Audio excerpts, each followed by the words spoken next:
All right, Paris 2024 women's 200-meter dash, and I'm here to give you my predictions for who's going to get the gold, silver, and the bronze. And this is a very, very hotly contested event. There's been a lot of storylines that have been playing out over the past couple years. Of course, there's been a favorite, but things have kind of switched up in 2024. But let's get into some of those, names who are in the mix and in the conversation, and then I'm definitely going to dive into my predictions. So if you want, go ahead, fast forward, but let's dive in with a couple of these names.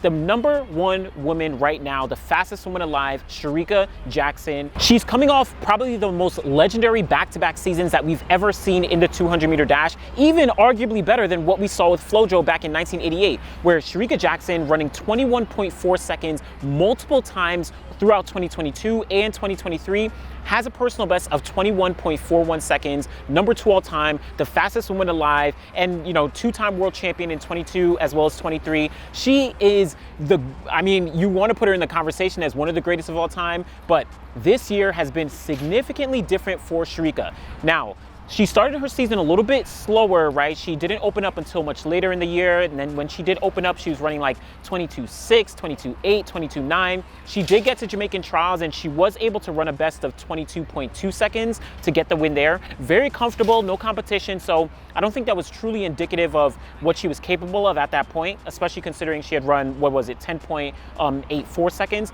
But she did go to the Continental Tour in Hungary, and she unfortunately pulled up literally like the last 20 meters or so in the race, and she had to pull up. She wasn't able to finish in the way that she was capable of, and that really sparked some questions and sparked some curiosities on, is she injured? Was it just a cramp? Not exactly sure. I spoke about it in the 100-meter dash video as well. So that's going to have some huge implications when we're talking about the 200 and how that's going to play out. She has to run the 100-meter rounds first before she gets to the 200. So depending on how those play out, that will dictate how things go. But if she is healthy, she is the gold medal favorite. Undeniable, right? Like I said, two-time world champion, 21.4 seconds multiple times over the past 2 years. So we're going to see how that plays out. And Shericka Jackson does not want to miss this podium. And she doesn't want to miss this gold medal. Check out the video that I just did about the repechage rounds and how, if they existed in Tokyo 2021, Shericka could have potentially challenged for a podium spot. She timed it incorrectly and she wasn't able to progress through the heats. She does not want that to happen again, and she's spoken about how she doesn't want that to happen. So we're going to see how things play out in just a few days. But let's talk about Gabby Thomas, who has arguably been the toughest competition for Shericka Jackson. Obviously, it wasn't like true competition in the true sense because Shericka has been running those 21.4s. Gabby Thomas, personal best of 21.6. But this year, it looks like Gabby might have a little bit of an opening because Shericka, her health is in question.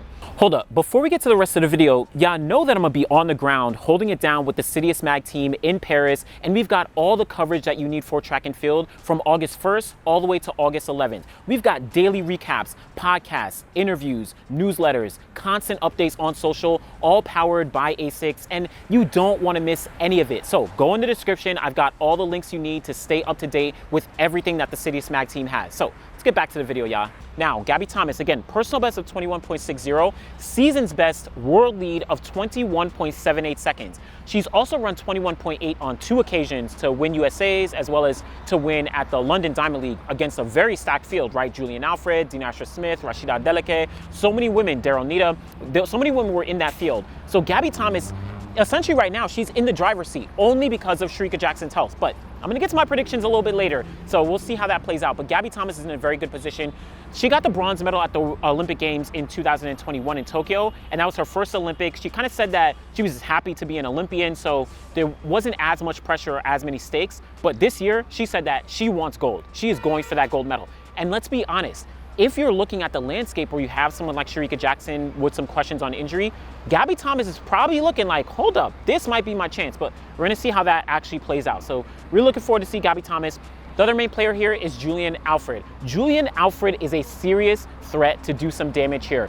Personal best of 21.86 seconds, which she just ran behind Gabby Thomas at the London Diamond League. She is really rounding into form in both the 100 and the 200. And like I said in the 100-meter dash video, I don't feel like Julien Alfred has so much pressure. She's kind of flying under the radar. Everyone is looking at Shericka and Gabby and all these other women. Julien Alfred is kind of quietly getting faster and faster, and she's going to be a serious, serious threat. She has the potential to win the gold medal here, which she might be able to do. So that's Julien Alfred.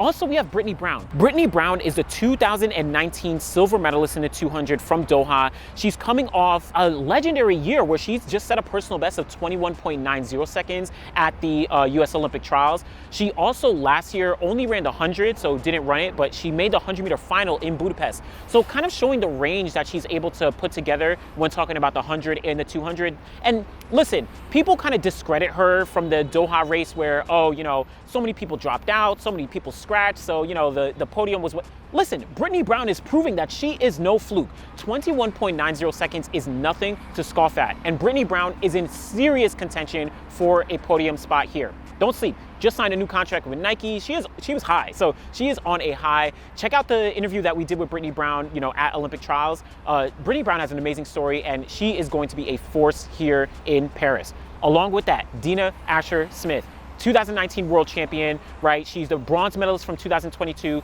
She's had some ups and downs where Tokyo at the last Olympics, she wasn't able to get on the podium. She actually didn't even contest the 200, I think, because of the hamstring injury she picked up while in the 100.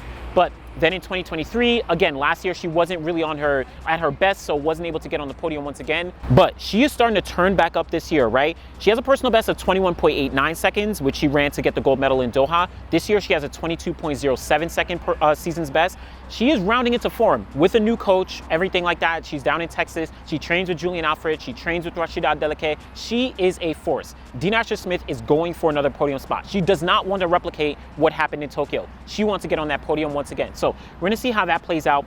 Daryll Neita, check out the full video I did on Daryll Neita and her career. Listen, if y'all wanna play with me, y'all can play with me. Daryll Neita is in the conversation for a medal. And yes, it hinges on, you know, some others not doing well to a degree, but Daryll Neita is in the conversation for a medal. Not saying that she's 100% gonna get gold, not saying she's 100% gonna get on the podium, but she is in that conversation. You're talking about she got, what, 5th place at the World Championships last year? In the 200, listen, Daryll Neita is a threat. Don't sleep on her. Again, check out the full video that I did on her. She is a very, very strong threat. McKenzie Long, NCAA champion. For a moment, she was a world leader with a best of 21.83 seconds, 3rd place at the Olympic trials. And that was an amazing performance for her because she came back after not getting into the finals in the 100, came back to the 200, was able to make the team. So that kind of talks about and shows her resilience, her grit, her determination. Of course, she has a legendary story, right? So definitely, I have my eye on McKenzie Long. It's gonna be interesting because she's coming off the NCAA season. It's been a little long, and now she's going up against really the big pros. So we'll see how things kind of play out for McKenzie Long. On top of that, you have a couple other women, right? Favor Ofili. I really like Favor Ofili. She's only focused on the 200 here, not running the 100. Favor might be doing some serious damage. Gabby Thomas, she's always in the conversation, has been making some strong progress, competing for Jamaica. Marie-José Talu, we'll see how things kind of play out for her. And then Mujika Kambunji, always in the conversation, always there, making finals, and definitely gonna be a contender. But let me get to my top 3 now. This is, I guess, I don't know if it's a little controversial. Things really do hinge on that 100, but I'm giving Gabby Thomas the gold medal. 21.60 personal best, right? She's run 21.7, she's run 21.8 a couple times this year. She is in the driver's seat right now. And like I said before, I think the main reason is because Shericka Jackson, there's some questions around her injury. If Shericka Jackson was in full health, I would put Shericka Jackson as a gold medal favorite, but I still have to put Gabby Thomas just because of what we've seen throughout the entire season. Gabby Thomas is hitting on all cylinders. And one important thing here is look at all the other women who are running the 200, between Julien Alfred, between Shericka Jackson, between some of the other women, right? Gabby Thomas is only running the 200. She doesn't have to worry about the 100-meter dash. So she is dead set and focused on that. Remember what she did at the Olympic trials. She was gonna be doubling up in the 400 and the 200, but she said, nah, the 200 is my focus. I think something like that is gonna play out here as well, and I think that Gabby Thomas is going for that gold medal. Again, let me be very clear. I think it's pretty clear on the surface that if Shericka Jackson was 100% healthy, maybe she is, then she would be the gold medal favorite. But based on what we see and know right now, Gabby Thomas, she is the favorite. And I think she's gonna be able to really push the pace and dispel the idea that, oh, she only runs fast in Eugene. I think that she can drop a 21.6 or 21.5, maybe even faster, who knows? But Gabby Thomas, that's my gold medal favorite right now. Number 2, I have to put Julien Alfred. Julien Alfred is coming out for the 2nd place. In the 100, I have her getting silver. 200, I have her getting silver. Again, Shericka Jackson with those questions. Julien Alfred is rounding into perfect form, and she is staying out of the way. She's not in any of the conversation. She's kind of like quiet, and that quiet killer mentality is really gonna be a problem. Again, 21.86 just recently at the London Diamond League, that's not her ceiling. That is not her ceiling. We're looking at, I think she has a potential to go like 21.7, 21.6. She can go much faster. So Julien Alfred, silver medal. And then I do have Shericka Jackson as the bronze medalist here. Again, it does hinge on the 100-meter dash, and it does hinge on her health. If she falters in the 100, maybe she's not fully healthy, then of course, how am I gonna pick her for the 200-meter medal? But if she medals in the 100-meter dash, then it's gonna be problems in the 200. But based on what I have now, Gabby Thomas, Julien Alfred, Shericka Jackson, I would love to see an extremely fast race where all the women are running, what, 21.6 or faster. But realistically, we might see, I'm thinking maybe Gabby will get to 21.5, and then Julien will get to like 21.6 or 7, and then Shericka maybe in that 21.7 or 8 range if she's not fully healthy. So we'll see how that kind of plays out. All that behind them, I do have Brittany Brown 4th. I really want to see Brittany Brown on that podium, but it's tough just based on the landscape. I think that Brittany Brown is going to get that 4th. And then Dina Asher-Smith, the only, man, that's also tough. I feel like she's super motivated here. And it's kind of crazy because I don't have her on the podium in either the 100 or the 200, but just based on the landscape, you could only pick 3 people. And man, Brittany Brown 4th, Dina Asher-Smith 5th, and then, you know, down the line, Daryll Neita, McKenzie Long. I just feel like McKenzie Long, this is her first foray. She could get into the podium. She could really challenge for it, right? Her 21.83 was really strong, but when we're talking about going against the pros, I just think that some of those other athletes are gonna have a little bit of an edge on her. And to a degree, we kind of saw this at the Olympic trials where you would maybe pick a McKenzie Long to get 2nd place or to really challenge Gabby, and the race was close, but then look at someone like Brittany Brown. She's seasoned, she's experienced, she has a medal at the world stage, she's been on the world stage in multiple events. She was able to get the best of a McKenzie Long. So it's not to disparage or downplay McKenzie Long in any capacity, because I think she has a very bright future,